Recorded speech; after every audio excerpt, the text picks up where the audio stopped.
going to see committees sort of start? You're going to need committees to get the bills, aren't you? Absolutely. We are moving forward with committees very soon, so obviously that's in the works.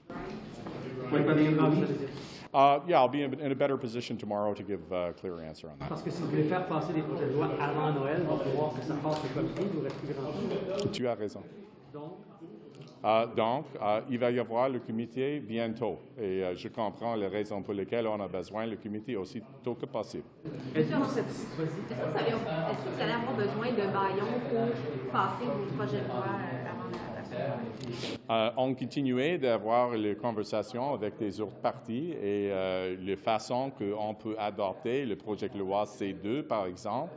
Et alors, je suis certain que on doit l'utiliser, le comité, pour ça. Alors, ça c'est une partie de la conversation maintenant. OK, donc, à ce moment-ci, vous n'excluez pas l'option du baillon. Vous espérez quand même en arriver avec un consensus. Oui, c'est possible avec le consensus. Toutes les choses sont possibles avec le consensus. Alors, on travaillait avec les autres partis, on cherche pour un consensus, mais maintenant, ça pas existe déjà.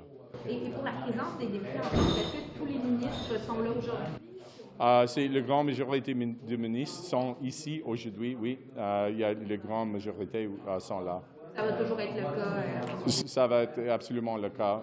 C'est pour la grande majorité des députés va être ici, en personne, aux chambres de communes. C'est l'exception s'il y a une détérioration de la situation de santé, c'est une autre chose, mais avec la situation actuelle, ça c'est le cas pour l'avenir.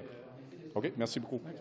Est-ce que vous avez d'autres demandes? Vendredi, le gouvernement a annoncé des mesures. Certains, comme en Ontario, disent que c'est insuffisant, voudraient d'autres mesures, des tests, ou certains parlent de mise en quarantaine. Avez-vous des demandes spécifiques? Bien là, pour l'instant, on se rappelle que le gouvernement fédéral avait été très, très lent à agir les premières fois. Au tout début de la pandémie, à fermer les frontières. On a été les premiers à demander puis à réclamer que les frontières soient fermées. Encore une fois, la semaine dernière, on était le premier parti politique à réclamer la fermeture des frontières. Et on est content que, pour une fois, le gouvernement ait écouté les conseils des conservateurs. Là, pour l'instant, ce qu'on doit faire, c'est en connaître plus sur le variant, attendre les recommandations des experts, puis pas prendre des décisions à la légère. Il y a question de la santé des Canadiens et des Canadiennes. Donc, c'est important que des premières mesures soient prises à ce moment-là. Et on va attendre maintenant, pour la suite des choses, voir qu'est-ce que les experts vont recommander. Alors, selon ce que vous en savez actuellement, il n'y a pas lieu d'annoncer d'autres mesures dès maintenant? Je n'en sais pas plus que vous actuellement, parce que les experts n'ont pas encore fait de recommandations. Donc, il faut que le gouvernement reste prêt à agir, que le gouvernement agisse rapidement, qu'il ne tarde pas comme il l'avait fait lors de la première vague. Quand on parle du Nigeria, est-ce que c'est le temps de bloquer aussi les vols sur le Nigeria? Encore une fois, on doit attendre les recommandations des experts parce qu'il y a des cas qui aiment un peu partout. Pour l'instant, il n'y a pas lieu d'aller plus loin que ça, mais si les experts recommandent cet après-midi d'aller plus loin, encore une fois, il faut que le gouvernement agisse rapidement et écoute les recommandations pour assurer la précaution de la santé des Canadiens et des Canadiennes. Jusqu'à maintenant, vous êtes encore satisfait, là. Le gouvernement a agi de la bonne façon, là. Vous n'avez rien à dire? Bien, ce qu'on a à dire surtout, c'est qu'on a été les premiers partis à demander la semaine dernière, encore une fois, la fermeture des frontières. On est content que pour une fois, le gouvernement libéral ait écouté les conseils des conservateurs, mais on va continuer de suivre de très près pour être sûr que la santé des Canadiens soit protégée. Je te remercie. Merci, M. Berthold. Any thoughts about vaccine hesitancy around the world? We're trying to encourage people everywhere to get the shot, and we've got the variant flying around. Any thoughts about that? Or? Yeah, I mean, the thought about vaccines is that we have provided many vaccines here in Canada, and I would encourage every Canadian that has not yet had the vaccine to go and get the vaccine. It is real protection for COVID, and I would encourage all Canadians to ensure they get the vaccine. And internationally, just thinking, is there anything we can do to help encourage people around the world? I mean, everybody's got their own lens to see things. Yeah, I mean, we have been working and contributing. Canada has, whether it is through the COVAX facility or through ACT. I, of course, through the work at the WTO, led by the Ottawa Group, have done work around trade and health, and just ensuring that we are both learning from and ensuring we have tools, particular trade tools, whether they're export restriction or ensuring like greater transparency to make sure that critical supplies move around the world, which include those inputs for vaccines. Is there anything, I mean, we don't make the vaccine obviously and so on, but is there anything more that we can do, any bit more money, a bit more push to help others? Well, I think that my colleagues who work on this file would be pleased to respond, but suffice it to say that it has been really important for the Government of Canada to keep doing the work to finish this fight against COVID-19, and that work absolutely steadfastly continues. Thanks so much. All right. Okay, bye. Lovely to see you. But things are good? And Things are good. Yeah. And conversion therapy. What can I say? Can you get it through the Senate? Let's see. It's the right thing to do. That's the main thing. Well, I'm not trying to be difficult. It's just that the senators did have some issues last time, and maybe it got dropped on them a little too late. But do you think you have enough friends and arm twisting over there that you can get it through them? I think Minister Lametti has a plan. I think we cannot continue to propagate this myth that if you have enough therapy, you can be righted or straightened out. My husband and I would protest that notion. So it's the right thing to do. We'll get it done. Yeah. Thank you. Good to see you. We have heard repeatedly from public health officials, both in Canada and around the world, and in fact from this government, that no one is safe until everyone is safe. And yet the actions of this government on the international stage have been inconsistent with that.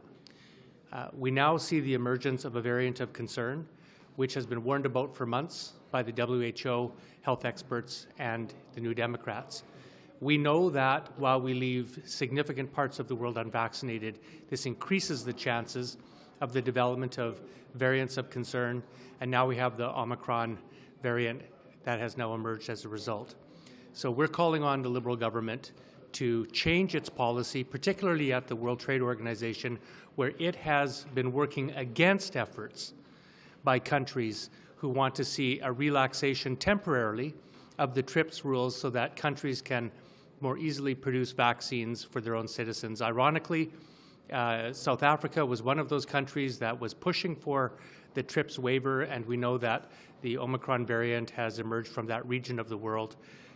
Finally, we know Africa has 54 countries, less than 10% of that continent is vaccinated, and we all have an interest in making sure that that inequity is redressed, and frankly, Canadians' health depends on it. In response to your question today in the House, Mr. Davies, Minister Sajid referenced the COVAX facility amongst other measures.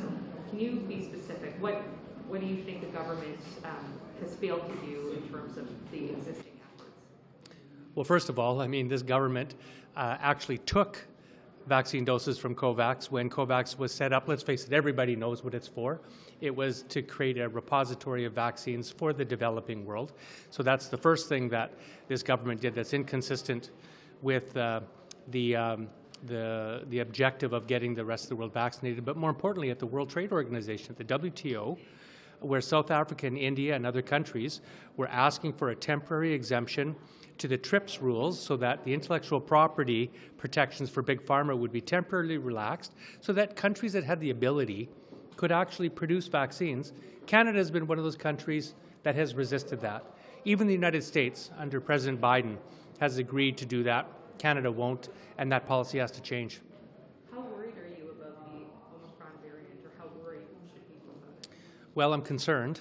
I think everybody ought to be. It's a little bit early to know what the impacts, but certainly there's enough information out now that would cause anybody to be worried about it. It appears that it has got significant variations, and this may make it more transmissible, and it may impact the ability of vaccines to neutralize it. So we're going to have to watch it very carefully. What should Canada do with the doses of vaccine it has sitting on shelves that it's sending to provinces right now? Should get them out into people's arms as soon as possible. In Canada or internationally? Everywhere.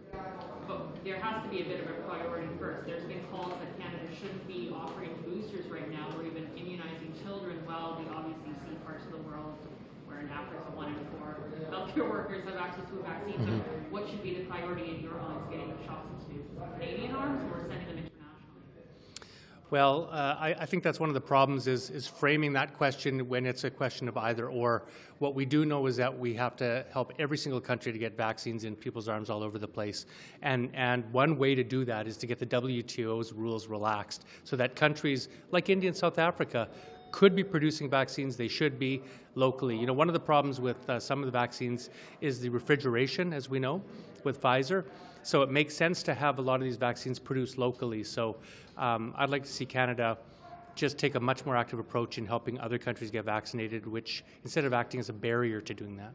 Do you think the government should expand travel restrictions, given that the variant is now here, to other countries, like Nigeria or other countries where the variant is out? That remains to be seen. There's some conflicting evidence of the effectiveness of border controls. I think we have to be prepared to move a lot quicker than we did last time. I think it's pretty much common knowledge now that the Liberal government was too slow to close borders last time, and that hastened the spread. But I don't think border controls on their own are going to be enough in this case. Last question. Even increased testing capacity at airports, for example, you think that could be an effective tool? Yes, absolutely. Increased testing has to be brought in. Thank you. Of the new Omicron virus? Well, as has always been the case, our government has taken decisions at the border informed by the best evidence and science from our public health care experts. And this new variant of concern is a reason for us to take stock and inventory of where we are at relative to the pandemic, which is why we put in place the measures that we did last week. We have new PCR tests for 72-hour trips are supposed to go to be abandoned now. Should we reinstate that? Should we test everybody coming in now? Well, as I said, we will continue to follow the best available advice from our public health care experts. So we will always reassess what is appropriate at the borders. And I think, like all, we're going to wait and see exactly where we are at with regards to this variant of concern. So at this point, you have nothing else to announce. Oui, j'aimerais ça vous parler, mais là, on prépare quelque chose. On va vous garder au courant de quand ça va pouvoir sortir. Mais pour l'instant, on n'est pas encore tout à fait prêt. Est-ce qu'il faut revoir le nombre de pays d'amende? Merci. Bon, on va s'en reprendre bientôt, je suis sûr. Mais demain, aujourd'hui? Pas aujourd'hui, là, demain? Parce qu'il y a des décisions importantes à prendre. Oui. On vous aime beaucoup, mais on va faire les choses correctement. Merci.